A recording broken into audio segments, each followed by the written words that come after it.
Good evening. Thanks for tuning in. You're listening to Gnostic Studies. Tonight, we're going to do part 3 of our lecture series of the mystery religions of the ancients. If at any time during the lecture you have any questions or comments, feel free to put them in the chat area. So, brief summary of some symbols in the mysteries of Mithra.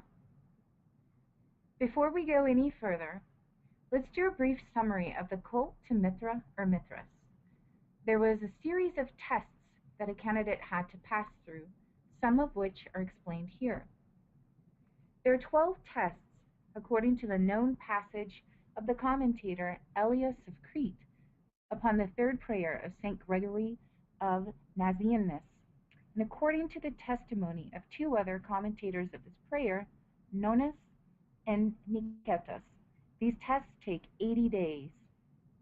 According to these testimonies, one is first exerted to cross a great stretch of water by swimming.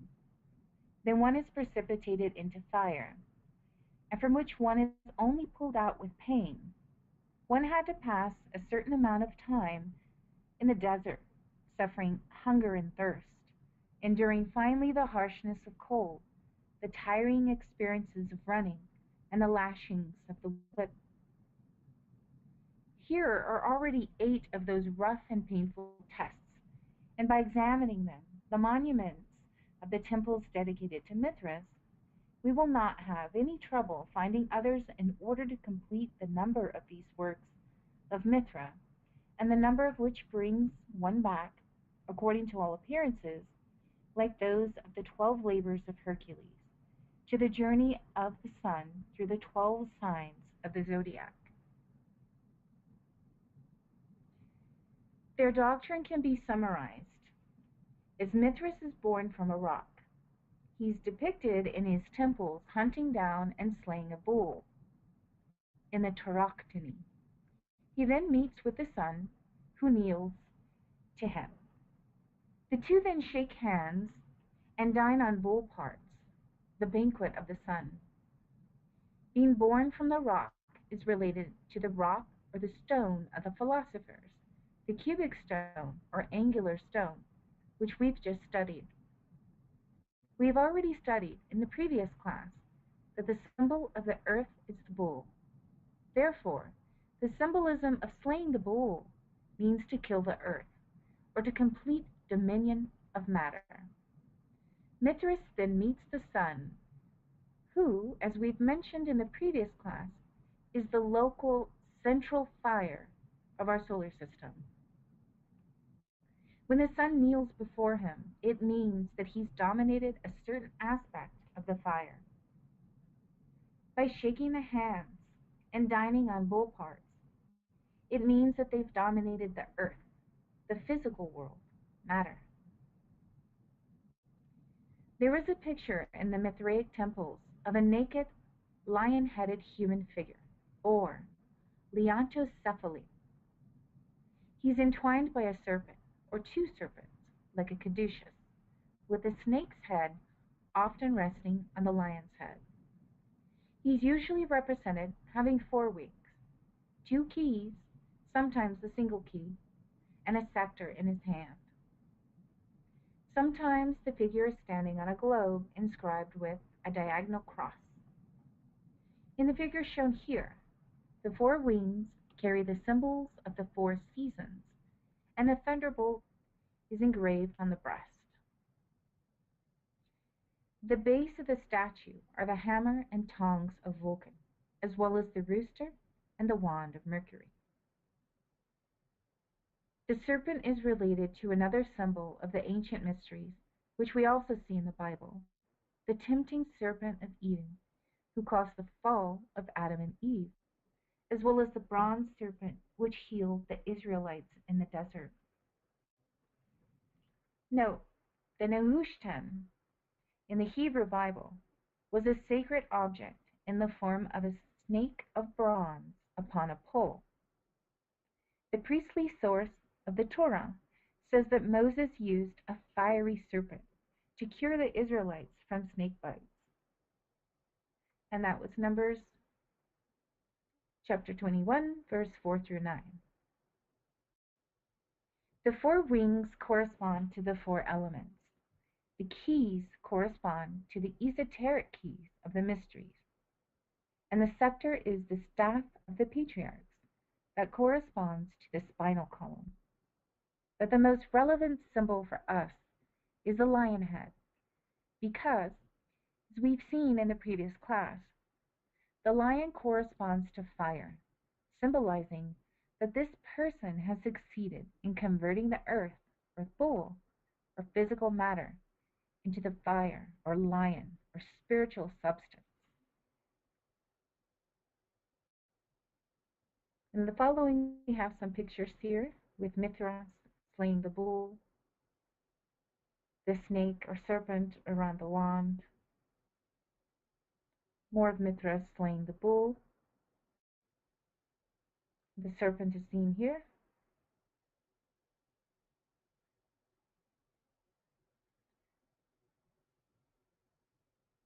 And you can see the scorpion there.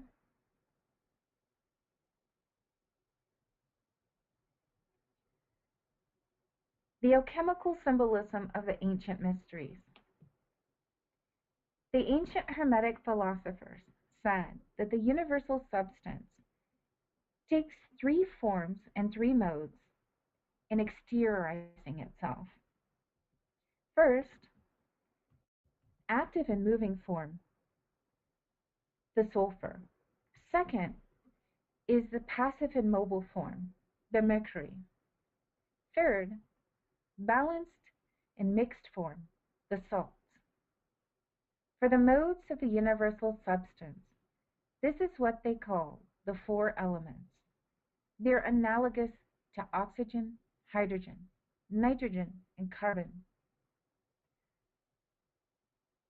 Light is 1 and 4 in its manifestations. It is active or passive, visible or concealed. It is the first real and living substance, having in itself the principle of its movement. It is a substance of which the visibility, palpability, etc., are only accidental conditions. A substance of which we can only conceive of its molecules, even if they're hypothetically primitive, as external aggregates and modification of the original substance, because every body has its parts, and every part is a body, and consequently dividable, etc. A substance which is the perpetual result of its own productive force, like a serpent which devours itself and which comes out of itself. What God creates eternally on the first day, and even before the first day. Since the book of Genesis is not past history, it is a revelation of eternal work.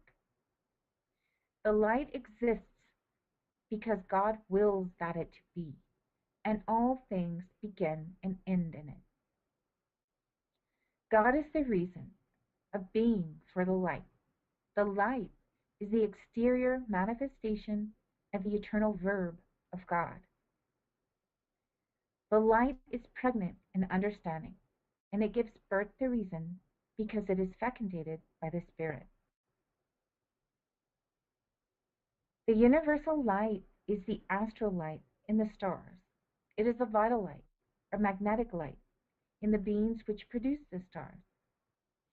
It links all the beings together because everything comes from it and comes through it. It is in each one a particular mode or type of universal vital force. And if we remember from the first lesson, we spoke about the verb in the creation here. The ancient Hermetic philosophers had as their principle only the one substance, which is diversified through movement and receives diverse appearances according to the exact angle of its polar attractions. Each molecule of the substance was magnetized and polarized like the worlds. They believed in perpetual movement, which is the supreme arcanum of physics, and thought reasonably that through the artificial direction of natural forces one can, in a certain circle and according to a certain measure, speed up or slow down movement. However, this secret is simply that of creation. The great work is then not the chemical art of creating gold, it is the art of directing the natural fire, as the gardener directs the water in order to fructify the plants. With the help of this direction, one does not create minerals or earthly metals, one kills them. Just like as we give nourishment to the plants and the plants take the minerals from the earth, it utilizes the metals and transforms into a different substance. The ancient mysteries used the symbols and the images of the mysteries in nature in establishing the doctrines of the teachings. And one thing that was emphasized throughout was the idea that there was a work that needed to be accomplished. If you have any questions or comments, feel free to put them in the chat area.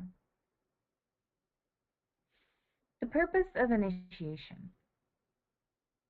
Mystery schools taught transcendental principles because of their eternal value, and not as certain phrases or concepts to be memorized and then easily neglected or forgotten.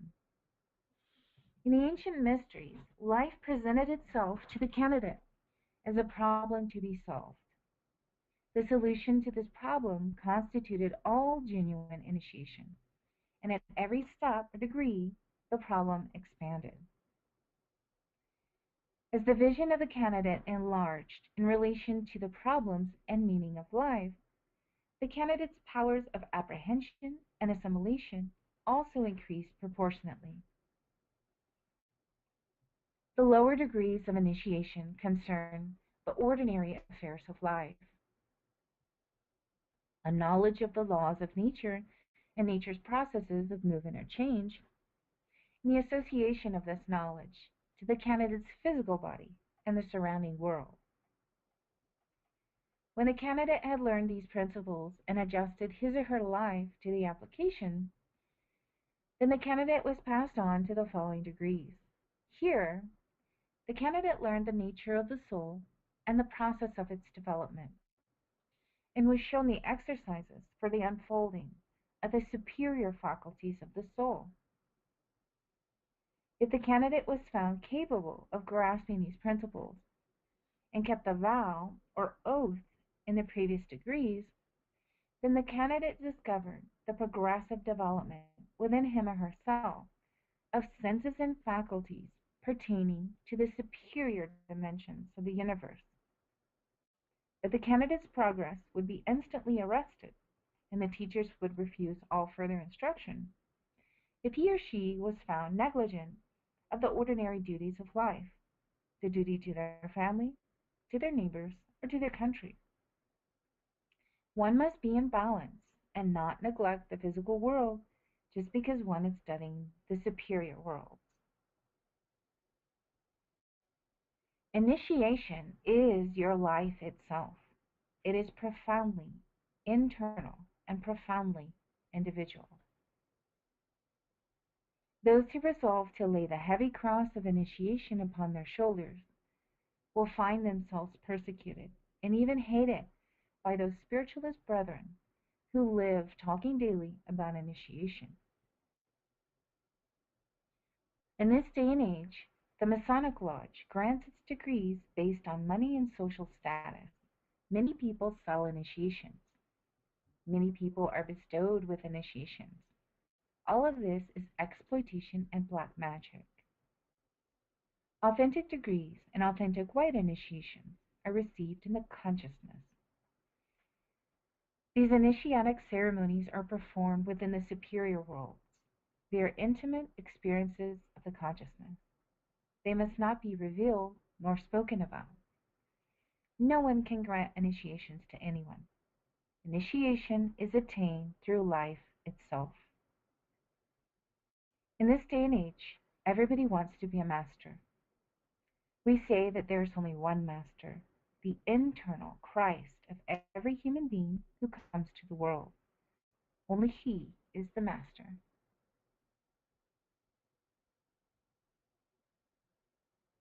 If you have any questions or comments, feel free to submit them in the comments area. The higher degrees and their requirements. In the mysteries, one becomes an unselfish servant of humanity as a whole, and no longer has the right to play favorites, favoring friends or family over strangers. And in the higher degrees, one might be restricted from using the soul's powers even to preserve one's own life. Both the master and the powers belong to humanity. Remember how the people called upon Jesus to save himself and come down from the cross, if he were in fact the Christ. This doctrine of supreme selflessness has not been very well understood by the Christian world. While it is a divine attribute to be a Christ, it is something that is latent in all of humanity and must be developed. This development is something very hard to accomplish in an ordinary lifespan. The incarnation of the Christ within oneself is the result of persistent effort guided by an inner drive to stop at nothing. This is why the candidate has to be prepared.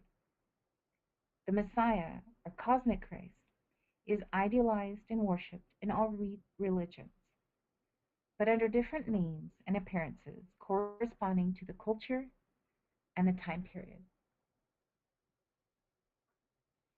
If we do a comparative study of religions, we'll find in all of them the worship of the Christ. The only thing that varies are the names given to the Christ.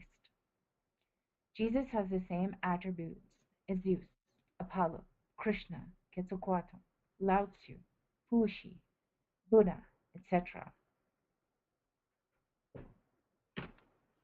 The Christ is the allegorical messenger who comes to save his people from doom or destruction, from a ruthless tyrant or enemy, or from a monster.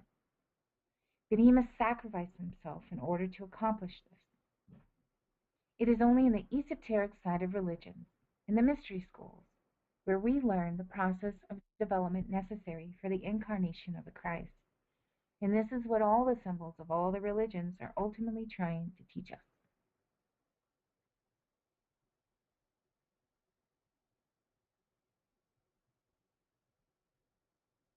And we do welcome any questions or comments that you may have.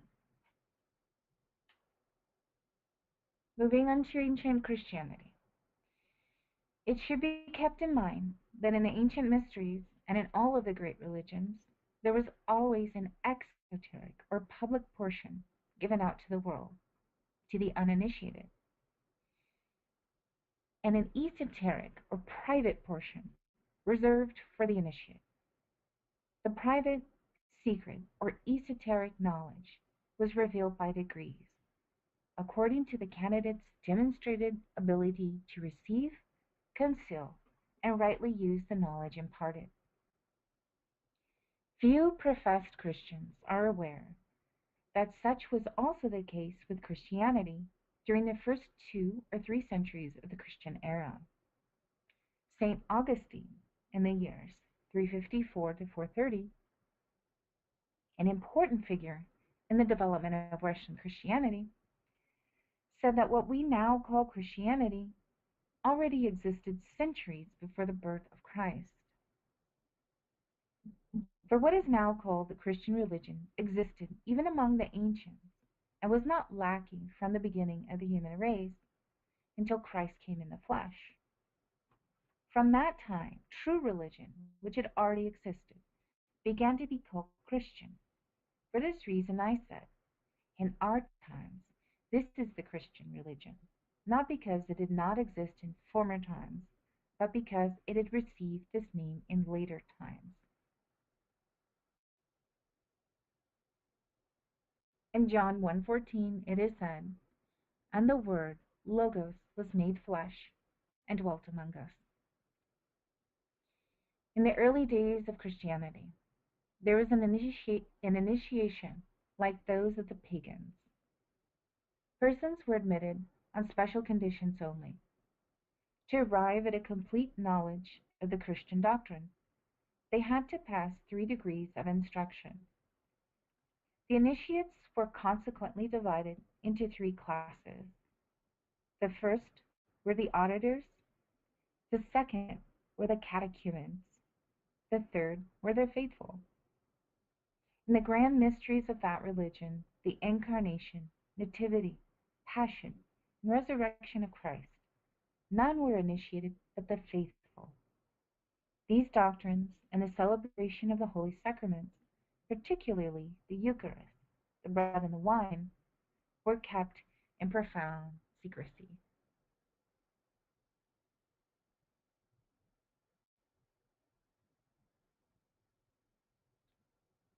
Esoteric Christianity of the past. The Basilians, a sect of Christians that arose soon after the time of the Apostles, practiced the mysteries with the old Egyptian legends. They symbolized Osiris by the sun, Isis by the moon, and Typhon by Scorpio, and wore crystals bearing these emblems as amulets or talismans to protect them from danger, upon which was also a bright star and the serpent. And if we remember the figure of Mithras slaying the bull, we also saw the scorpion in that figure. These talismans were copied from those of Persia and Arabia and given to every candidate at his initiation. They all claimed to possess a secret doctrine, coming to them directly from Jesus Christ, different from that of the Gospels and the Epistles, and superior to those communications, which in their eyes were merely exoteric. Remember, those are the outer public teachings. They did not communicate the secret doctrine to everyone, and among the extensive sects of the Basilians, hardly 1 in 1,000 knew it, as described by Irenaeus. We know the name of only the highest class of their initiates. They were called the elect, or elus, and strangers to the world. They had at least 3 degrees: the material, the intellectual, and the spiritual, in the lesser and greater mysteries, and the number of those who attained the highest degree was quite small. All other Christian groups called these 3 degrees or grades purification, initiation, and accomplishment or perfection. The Apostolic Constitutions, attributed to Clemens, Bishop of Rome, describe the early church and say, these regulations must on no account be communicated to all sorts of persons because of the mysteries contained in them. And you can find more about this um, by looking into The Secret Discipline by Theodore Temple. Another famous Christian, Tertullian, who died about 216 AD, he says in his Apology, none are admitted to the religious mysteries without an oath of secrecy. We appeal to your Thracian and Eleusinian mysteries, and we are specially bound to this caution, because if we prove faithless, we should not only provoke heaven, but draw upon our heads the utmost rigor of human displeasure. And should strangers betray us, they know nothing but by report and hearsay. Far hence, ye profane, is the prohibition from all holy mysteries. Clemens, Bishop of Alexandria, born about 191 AD, says in his Stromata that he cannot explain the mysteries because that would be like putting a sword in the hands of a child. Remember that these people would not have received the initiations, would not have gone through the trials of the initiations. Origen, born 135 AD, answering Celsus, who had objected that the Christians had a concealed doctrine, said, "Inasmuch as the essential and important doctrines and principles of Christianity are openly taught, it is foolish to object that there are other things which are concealed. For this is common discipline with that of those philosophers, in whose teaching some things were exoteric and some esoteric. And it is enough to say that it was so with some of the disciples of Pythagoras." The formula which the primitive church pronounced at the moment of celebrating its mysteries was this: "Depart, ye profane, let the catechumens, and those who have not been admitted or initiated, go forth." Archelaus, bishop of Cascara in Mesopotamia, said, "These mysteries the Church now communicates to him who has passed through the introductory degree. These are not explained to the Gentiles at all, nor are they taught in the hearing of catechumens. But much that's spoken is in disguised terms, so that the faithful who possess the knowledge may be still more informed, and those who are not acquainted with it may suffer no disadvantage." Cyril, bishop of Jerusalem, born in the year 215, says in his catechesis, "The Lord spake in parables to his hearers in general, but to his disciples he explained in private the parables and the allegories which he spoke in public. Just so the Church discovers its mysteries to those who have advanced beyond the class of catechumens. We employ obscure terms with others." Saint Basil, the great bishop of Caesarea, born in the year 326 and dying in the year 376, says, "We receive the dogmas transmitted to us by writing, and those which have descended to us from the apostles, beneath the mystery of oral traditions. For several things have been handed to us without writing, lest the vulgar, too familiar with our dogmas, should lose a due respect for them. This is what the uninitiated are not permitted to contemplate. And how should it ever be proper to write and circulate among the people an account of them?" Saint Gregory Nazianzen, bishop of Constantinople, of the year 379 AD, says, "You have heard as much of the mystery as we are allowed to speak openly in the ears of all. The rest will be communicated to you in private, and that you must retain within yourself. Our mysteries are not to be made known to strangers." Saint Ambrose, Archbishop of Milan, who was born in 340, says in his work De Mysteriis, "All the mysteries should be kept concealed, guarded by faithful silence. It is not given to all to contemplate the depths of our mysteries, that they may not be seen by those who ought not to behold them, nor received by those who cannot preserve them." And in another work St. Ambrose says, "He sins against God who divulges to the unworthy the mysteries confided in him. The danger is not merely in violating truth, but in telling truth, if he allow himself to give hints of them to those from whom they ought to be concealed. Beware of casting pearls before swine. Every mystery ought to be kept secret, and as it were, to be covered over by silence, lest it should rashly be divulged to the ears of the profane. Take heed that you do not incautiously reveal the mysteries."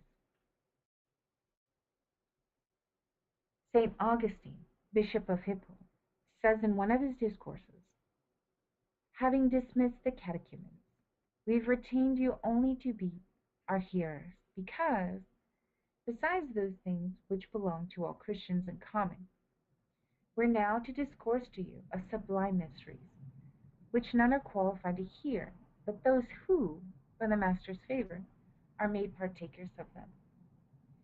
To have taught them openly would have been to betray them." And he refers to the Ark of the Covenant and says that it signified a mystery secret of God, shadowed over by the cherubim of glory, and honored by being veiled. The purpose of these quotes from important Christians, many of them bishops or saints from the first 500 years of the Christian era, is to show the mysteries were an integral part of ancient Christianity, and that every religion has its esoteric and exoteric part. This is why the Bible quotes a parable of Jesus, saying, "And when much people were gathered together, and were come to him out of every city, he spake by a parable. A sower went out to sow his seed, and as he sowed, some fell by the wayside, and it was trodden down, and the fowls of the air devoured it. And some fell upon a rock, and as soon as it was sprung up, it withered away, because it lacked moisture. And some fell among the thorns, and the thorns sprang up with it, and choked it. And other fell on good ground, and sprang up, and bare fruit 100-fold. And when he had said these things, he cried, He that hath ears to hear, let him hear. And his disciples asked him, saying, What might this parable be? And he said, Unto you it is given to know the mysteries of the kingdom of God, but to others in parables, that seeing they may not see, and hearing they may not understand. Now the parable is this: the seed is the word, the logos of God. And that is from Luke chapter 8, verse 4 through 11. If you have any questions or comments so far, please feel free to put them in the comments area.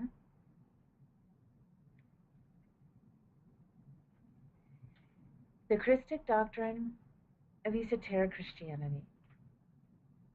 The holy Christic doctrine was preserved in secret within the mysteries of Egypt, Troy, Rome, Carthage, Eleusis, etc. The greatest thing that Christ did was to make the ancient doctrine public on the roads of Jerusalem. It is beyond controversy that with the early Christians, there was an exoteric and esoteric doctrine, that all the esoteric doctrines were communicated orally in the mysteries of initiation, and that these mysteries conformed to those of the so-called pagan world. Something further may be shown as to the origin of Christian mysteries. In the year 525 BC, Cambyses, called the Mad, led an army into Egypt, overran the country, destroyed its cities, palaces, and temples, scattered its priests and initiates, and reduced the country to a Persian province. Many of its priests took refuge in Greece, and conveyed there the Egyptian mysteries, which Pythagoras had journeyed to Egypt to obtain half a century earlier.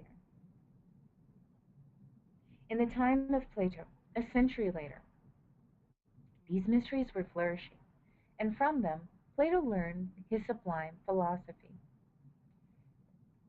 At the beginning of our era, the mysteries had declined.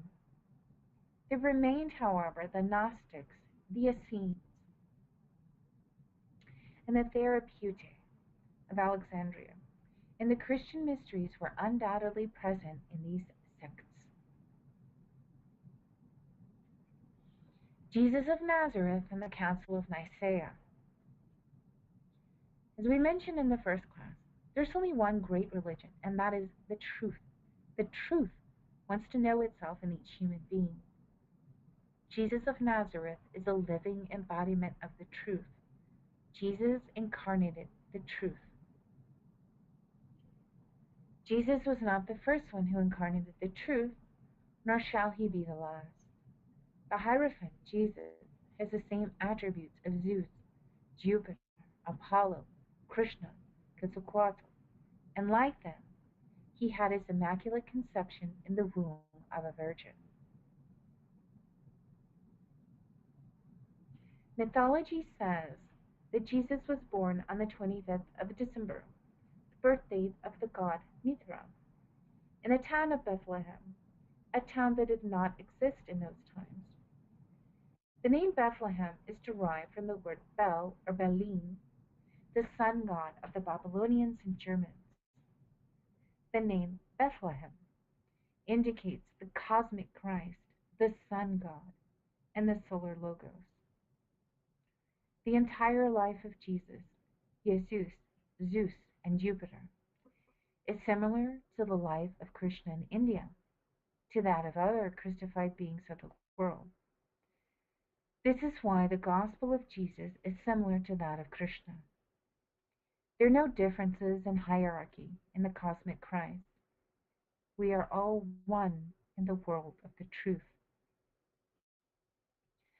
However, it is good to clarify that the Buddha Jesus is the most exalted master of the universe. Buddha is the realized spirit in every perfect man. Christ is the truth. The birth of Jesus the Christ and his life, passion, death, and resurrection should be lived by everyone who Christifies himself. At the Nicene Council, celebrated in 325 AD, two things were recognized. The first was a man who incarnated the truth. The second was the doctrine. The man was the Hierophant, or priest Jesus. The doctrine was the primitive Gnostic Christian esotericism. Jesus is the Christ because he incarnated the Christ. Jesus, Jesus, Zeus, and Jupiter is the new Christ-man who in fact initiated a new era. The Council of Nicaea was a necessity of the time because the ancient religious form of Roman paganism had entered into complete degeneration and death. It was becoming necessary to address the universal cosmic principles of the cosmic religion with a new religious form. The Council of Nicaea was definitive. The religious principles were dressed up in new clothes in order to initiate a new era. And that is how Christianity was born.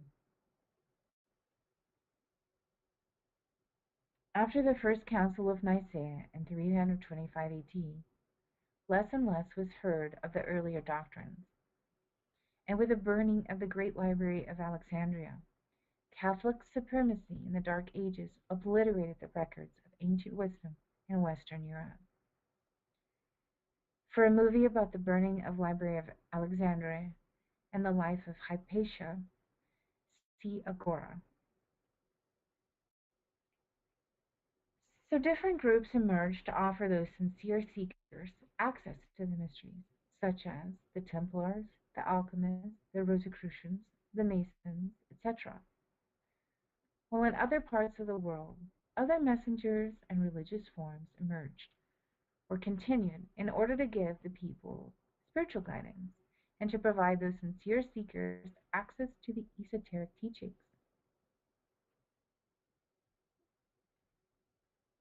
Any questions or comments? Feel free to put them in the comments area.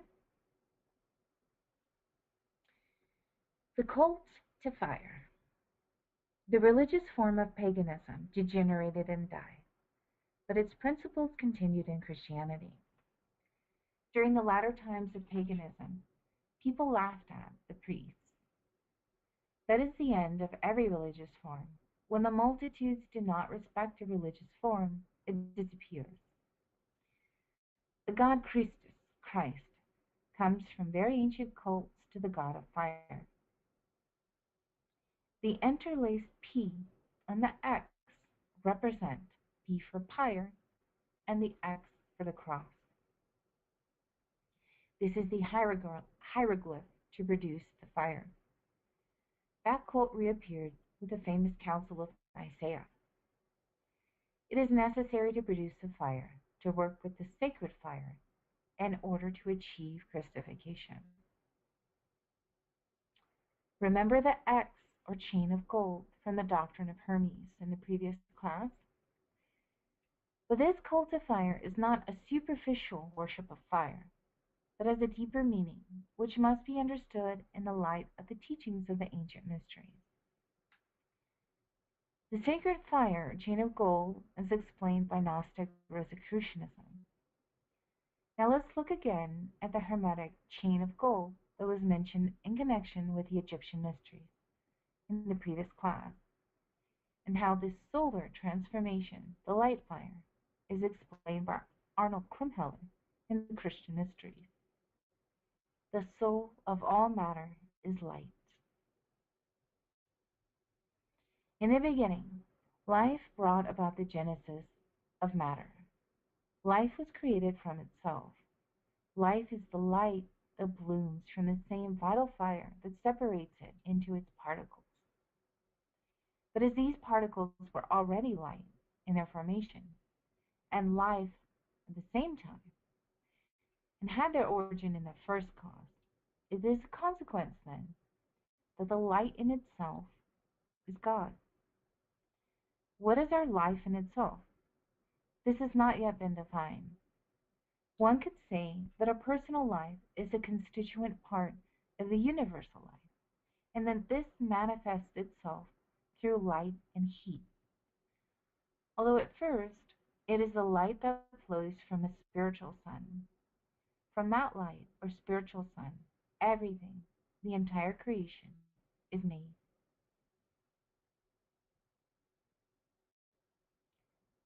At the core of each seed there is some sun, and therefore we call this life, because life comes from the sun, but not the planet, rather the radiant, bright light, which manifests itself and expresses itself through the sun. Gnostics know this force as the Christonic force, because the word Christ, from the Greek, means not only Messiah or Anointed One, but also light and Redeemer, and is the Christic or Christonic force that redeems us from within. That we save and we sublimate when the vibrations of Leo are connected in our heart with those of the Leo heart of our planetary system, that is to say, the central sun, the Father. The sun is the ruling planet of the astrological sign of Leo. The Gnostic Church teaches the mystery of the bread and the wine. The grains contained in bread were grown and matured through the solar force, and wine, made from grapes that grew on the vine, were developed and transformed in order to be consumed together in the holy Eucharistic unction. And even the grapes that grew on the vine, they grew from the solar force of the sun. This is my body, the bread, and this is my blood, the wine. It is said in the sacred rites of all religions, and they're taken together. In a similar way, our solid part and the liquid that we carry within have been transformed through the lymph system, through the organic sun, that is to say, the heart chakra, which forms and transforms everything within our organism.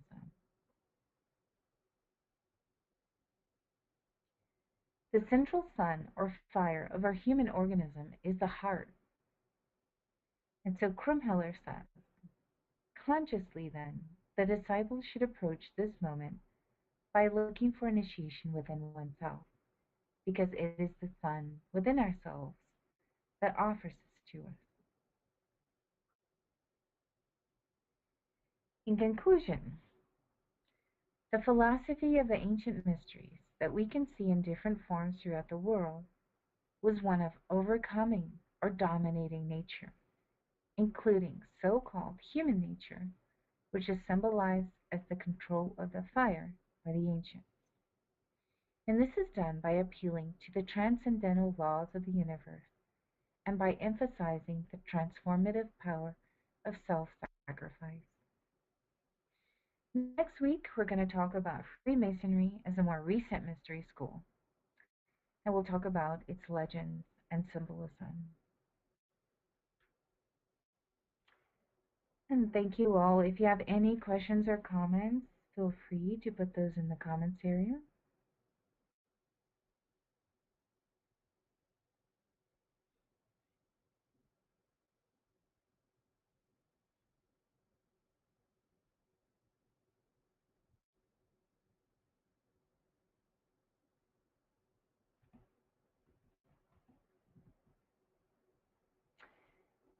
Now, tomorrow night we have a meditation at the same time. And again, next week we'll be following the next lesson of the Mystery Schools of the Ancients.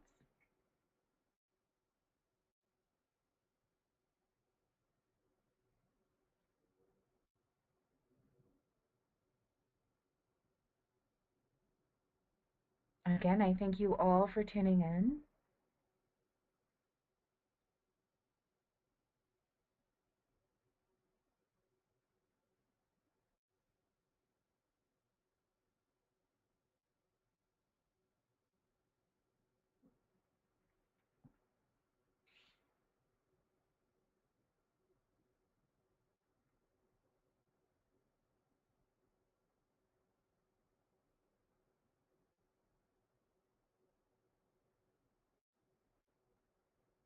Yes, if you do come to gnosticstudies.org, you can find the particular lessons here that were referenced. We'll go ahead and put the link in the comments area for you.